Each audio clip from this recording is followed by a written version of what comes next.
Welcome to Maximal Being, a podcast devoted to ditching fad diets and using real science to get you healthy and feeling great. I'm Doc Mock, a GI and functional medicine doctor who harnesses the power of gut health to get you achieving your goals.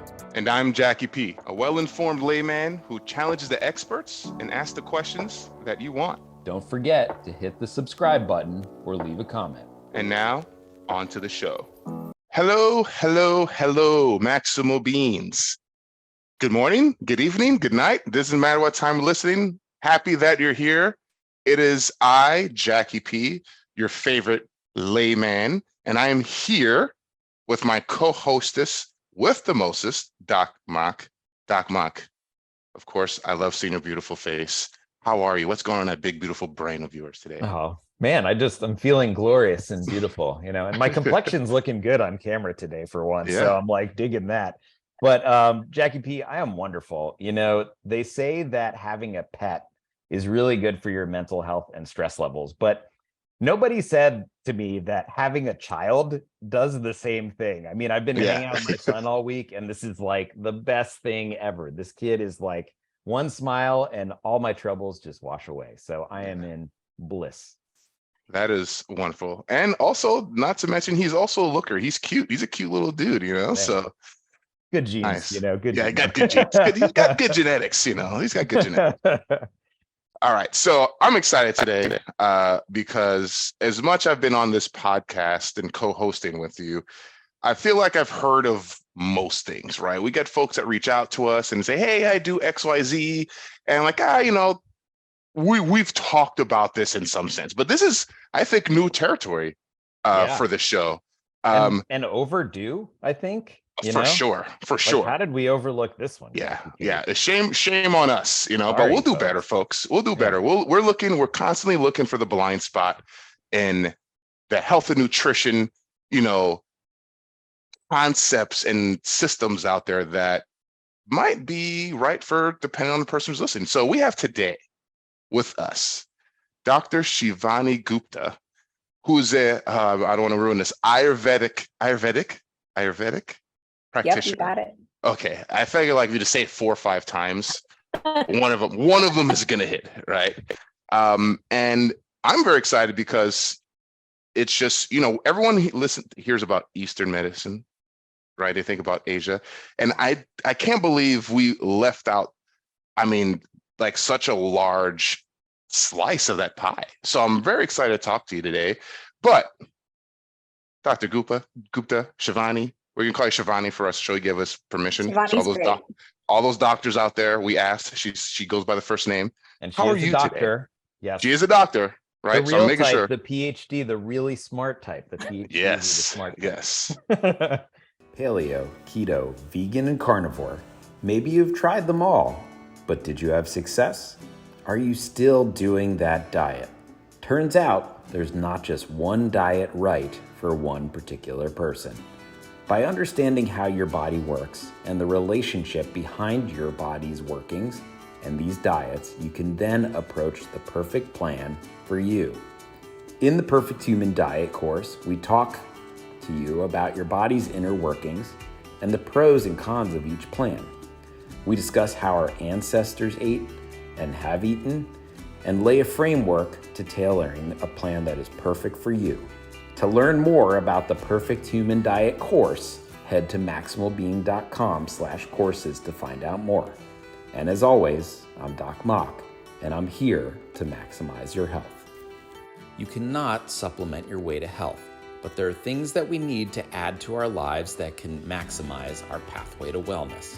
The American diet is virtually devoid of omega-3 fatty acids, which play a major role in cardiovascular disease, gut permeability, and mental health.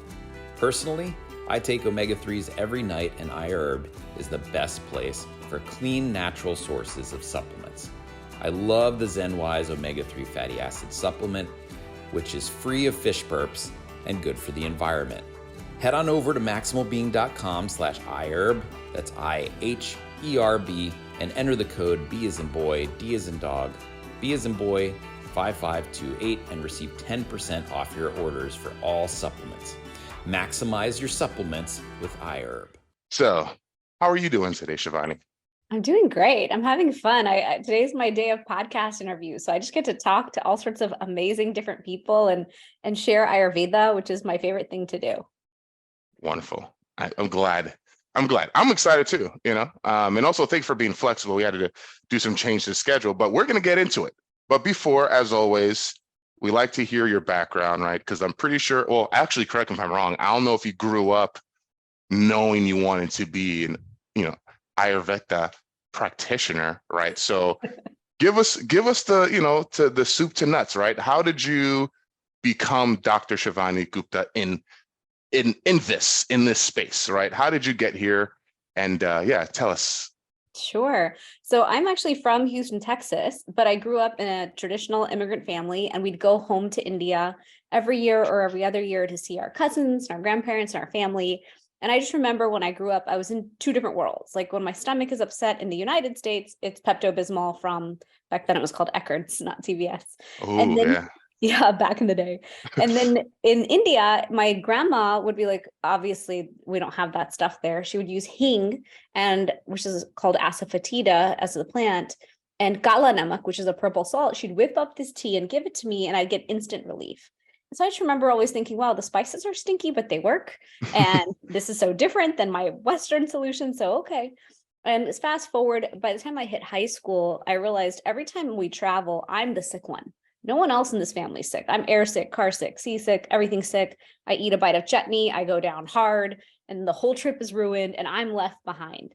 And so I started thinking, why is it that I don't have an immune system that's supported? Like, what is it that everyone else gets to have that I don't? And how am I going to solve that?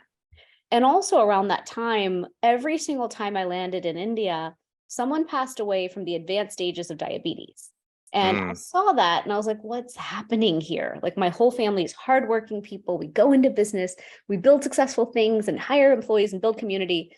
But then the end stage, like the last quarter of your life is medical management.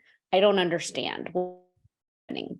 And so that really led me down the road of trying to constantly fix myself. I was like, okay, I'll exercise, I'll learn yoga, I'll eat better, trying to constantly figure that out.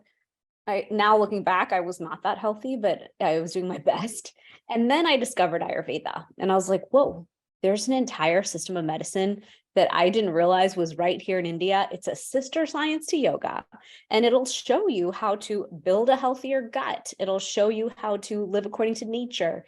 It reaches into the pharmacy, FARM, of spices and herbs that we can use to really heal the body. And so once I practiced Ayurveda, I became healthy and strong and vibrant and if I can do this, anyone can do this. And I became just obsessed with it. So I studied it on my own. My parents were very successful in business and kind of burnt out. So they were willing to just go on these long trips through India with me. And we would go to all of the gurus of Ayurveda, go to their detoxification centers, and we would do everything. Like I would let them do everything. Enemas, colonic, like anything they came up with, I was down for. And it worked. It was all phenomenal. It was just a bit much. And I realized, okay, well, Ayurveda is amazing. There's a lot we do here, but what is applicable to the West? What can I scientifically prove to be valid and worthy of our willing to put our time into? And so that's been my journey. I did my master's and then my PhD so I could write books and share this with the world. And inevitably ended up starting a whole supplement company from there because I was like, well, if turmeric works and all this works, I need to create something that people can use that will help them practice this. And then we can talk about the food and the lifestyle. Wow, that's incredible. So you and your parents just took a tour. You just went on tour. And so I've got a question. So how did you identify the gurus, right? Like, because I'm sure, especially in, how long ago was that? Like last decade, right? Like how? I graduated college 2003, so 2001 to 2003. 2001, 2003. So 2001, 2003, and you're traveling across India. You have all, so this might not even be related, but like any of these gurus you meet and like, oh, this gal or girl They thought I was a punk. Yeah, really? They were like, who is this little Indian girl who's American? Because I come from America, right? So they Yeah. already know you're Western and you've got all your own nuances. And they just Mm, looked at me like, what is happening? And I was like, yeah. I was kind of going with a journalist mind of, yeah, I believe that this will work, but I'm going to try to unearth all the things that don't work. Like I'm Mhm. going to figure it out both ways. And so it was really cool. I was like, test me. What's my dosha? Tell me what Yeah. my dosha is. And I'd test all of them to see if they were all right or if they were, Uh, So it was yeah. good. It was a cool journey. It was fascinating. I built health for myself in a way I never knew possible. I got to see the reverence for plants that they had Mhm. and how they interplayed with it. I got to see people all over the world who were in India who were reversing their diseases. Like there's some Wow.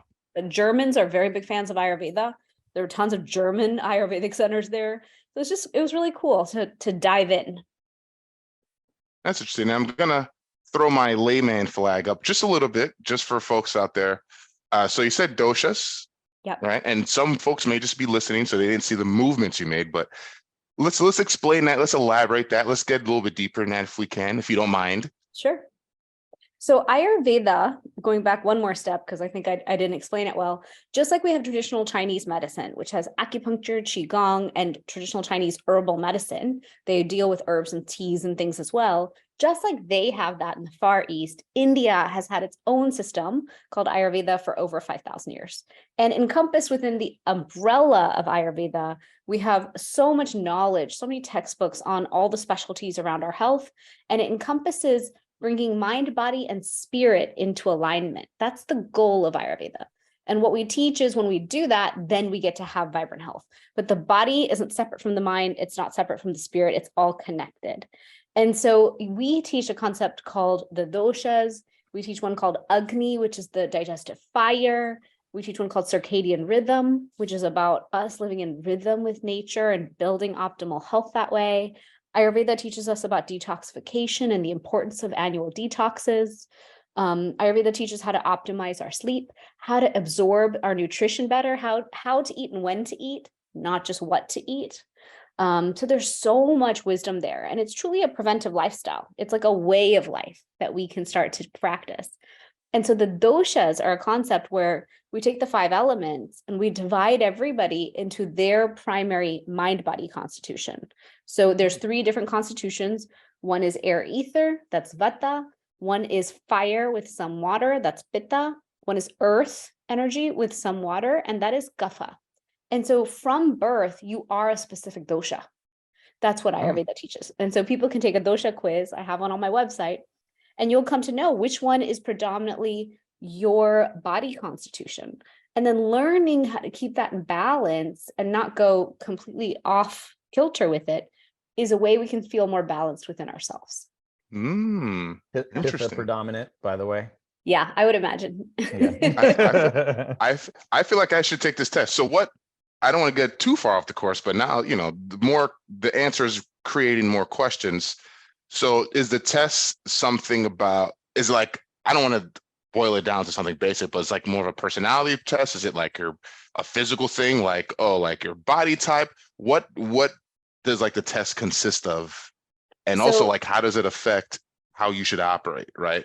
Sure. So it is physical, mental, emotional, and somewhat nature, like spiritual, right? Because I said we're supposed to be in alignment in those things. So the dosha quiz will ask you about your physical attributes, about some of your mental attributes, your emotional attributes, how you react to things, and your inner nature. And so Doc Mock and I are both Pitha people. And as a Pitha, we are fire. Like my mind just wants to build things and create things and go. And I am usually on fire. Like I can just keep doing things. The problem with that is we have certain tendencies. A Pitta will have a tendency towards inflammation, towards heartburn, towards anything fire related, like too much over fire in the system. We're going to have a tendency to get jealous and angry. We're going to be impatient people. And so it's important for us to know our toolkit for us to stay cool, calm, and collected. And so tools for us are coconut water, cucumber, celery, juices, yogurt, things that'll cool you right down. And then you're like, oh, okay, it's fine. It's all fine. And you won't become this off the rails overreactive. Tell the listeners about Pitha breathing. Yeah, you can actually, Cooling breath. Yeah, there's a cooling breath you can do. It's a pranayama cooling breath. You roll the tongue and breathe through it, and automatically it'll cool you down by a couple notches. So let's say you're in a hot place. Pithas honestly should not travel to hot places. I no longer go to hot places in the summer. Everyone's like, let's go to the Bahamas. I'm like, nope, never. Bring me to the mountains, bring me to cool places. And seasonally, we have to be self-aware because we can burn out if it's our season that aggravates us. And that for us is summer. Oh. So I decided to move to Florida. Yeah. He moved from Cleveland, by the way, to Florida. It's beautiful here. So it's worth it. Yeah. But we just have to adjust to the heat, you know? Yeah. What's going on, Maximal Beings? It's Doc Mock here. Many of you are returning to the gym now, but some are not going back. Regardless of what you plan, Rogue has got the right gear to fit your needs. I personally own a barbell set and love it. The Black Ops shorts are sweat resistant and flexible for getting deep in your squats. Head on over to maximalbeing.com/rogue for our referral link. Order 3 items and they ship for free. And as usual, it's Doc Mock, and I'm here to maximize your pathway to wellness. If you're stuck at home and cannot make it to the grocery store, delivery may be the best way to stay clean and healthy. Instacart is the national leader in the direct-to-home delivery service. With numerous major chains and food from smaller stores, you can get those local veggies sent directly to your doorstep. Head on over to maximalbeing.com/Instacart and maximize your nutrition today. So I guess like 30,000 feet, what were the other doshas? So that was the fire. Yep. And then there was Vata. So the Vata people are air ether. So a Vata person's usually thinner. They're more thin boned. This is someone who's like a Duracell battery. They're like, go, go, go, never stopping. They can just keep thinking and moving. They're usually artists and creative types, but they also have the punishment of never finishing what they start. They can look flaky. They can have disturbed digestion, disturbed sleep, because they're like air. They're constantly in motion. So they have all their own homework to stay grounded and centered. And then there's the Kapha people, earth.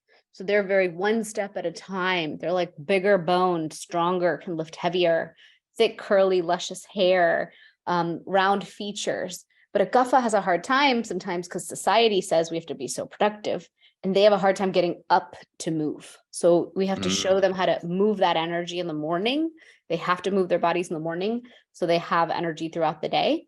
And then once they sit down at night, they will not get up again. And so they have to learn to just accept that that's their nature and work around that.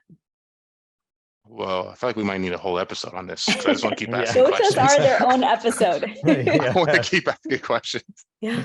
But, okay, so. And I can do a consultation with you and just tell you the answers. I can read. I think you definitely have Kapha in you. I think you're a Kapha Pitta or a Pitta Kapha. I feel the same thing because I am definitely the person who's just go, go, go, go. I do a million things at once. But I also am. You feel grounded. Yeah. I can also like stop and then the couch. Maybe it could just be me because I'm a sleepy person. But like when you say, oh, they sit on the couch and they're done for the day, and they sleep a lot. That is me because like I keep going because I know the second I stop, I'm done for the day. So yeah, we'll take it offline. We only have so much time, Shivani. So let's talk about Ayurveda. So what if you could share with me like something that maybe. Because I always like the contrast of there's always like that one aha moment, right? Because you use the example of like how here in the West we have like the Pepto-Bismol, right? And your grandmother like brought herbs, and same thing. I'm Haitian. I make fun of my my Caribbean parents all the time because there's always some tree or leaf or something they're boiling, right, to like make tea. But what is if you could share with us like maybe just like something like an aha moment that you said, wow. Like this is like a stark contrast of what we're used to in the West that might have, deep. I feel like you had the belief already when you started the journey, but just something that you said like, wow, this is like the game changer. Like this is something that you witnessed or maybe experienced yourself, from Ayurveda. I'm trying to pronounce it the way you do. I feel like Ayurveda. You can say Ayurveda. Ayurveda also works. Yeah. It's interesting. I post kids, I had really bad plantar fasciitis. Every morning I would wake up and I thought I was walking on glass. And finally I was like, is everyone else walking on glass in this house? Is it just me that there's broken glass in my bedroom every morning? And finally my brother-in-law was like, I'm an orthopedic and that's called plantar fasciitis. Yeah. No one has glass in their house every day. You're so weird. But Yeah. it hurt so much to walk and it prevented me from exercising and moving. And I have to exercise to be happy. I'm one of those people where I need that endorphin rush. I need that momentum to start my day. It's a non-negotiable that I have to move in my day. So I was very irritated. I was like, you want me to rest it? You want me to not walk barefoot? I'm Indian. All I do is walk barefoot. Yeah. This is so problematic. And around that time, I threw out my back. I was like planning my kids' party, lifting too much stuff, not in shape yet. And all of a sudden, I had to take like opioids. I had to take NSAIDs for a whole 7 days in a row, 24/7. And afterwards, first of all, I don't do well with drugs, so I didn't understand why the opioids made me feel so weird. But the NSAIDs I took caused me stomach pain for another 10 days after. And I was like, hold on, this is not acceptable. You told me to take something. That something was supposed to get rid of my pain, get rid of my plantar fasciitis. I listened. But now every time I eat, I'm in pain. You must have really screwed up something in me. And so that's where I got really frustrated. I was like, wait, there's a punishment to the solution. That's not okay. Why can't we have solutions without punishments? And I was doing, right after that, I was doing my master's in Ayurvedic sciences, and I was in herbology class. And they said, did you know turmeric is one of the most powerful plant-based anti-inflammatories? And it all clicked. I was like, wait, so diabetes is inflammation-based. Most diseases are inflammation-based. I keep having to take NSAIDs for different problems I cause in my own body at the gym. What if this was the solution? What if we just brought plant medicine into modern times? What if there was enough science behind it? I will even create the science. I'll go after that science. I'll find a way. That would be cool. So I even went to Houston to MD Anderson Cancer Center, and I met the father of the gentleman who discovered that black pepper is what enhances the absorption of turmeric. And I went to his lab. I was like, can I study here? He's like, you live in Florida. There's no discoveries that you make in a month. You have to come live here for 2 years and give me a full fellowship. And I was like, I can't do that, but I'm going to go find a way. And so after that, I went on my journey to find a way to prove that we don't have to take the side effects that come with the solutions. Sometimes we do. I'm a big fan of acute medicine solutions and surgery solutions. Those things, I really do use them and I love them. But if it's possible, can't we find a more natural way too? Yeah. Yeah, we were talking about this before, the podcast started, but if you're having a heart attack, please go to the emergency department and get a cardiac catheterization. But after you get that cath, well, maybe we should talk about turmeric or something to prevent the next heart attack or get in a time machine and take it 10 years before while you're developing that cardiovascular disease. Absolutely. And let's talk about the lifestyle shifts. Let's talk about diet. There's an anti-inflammatory diet. There's exercise. There's circadian rhythm. There's fixing sleep to reduce inflammation. There's so many approaches. For me, I like to use the herbs of Ayurveda and get that solution fast. And then once we feel better, let's talk about the lifestyle shifts. What's going on, Maximal Beings? Doc Mock here. If you haven't done so already, leave us a comment and hit the subscribe button. Let your friends and family know. That way we can get the word out and continue to bash the bro science.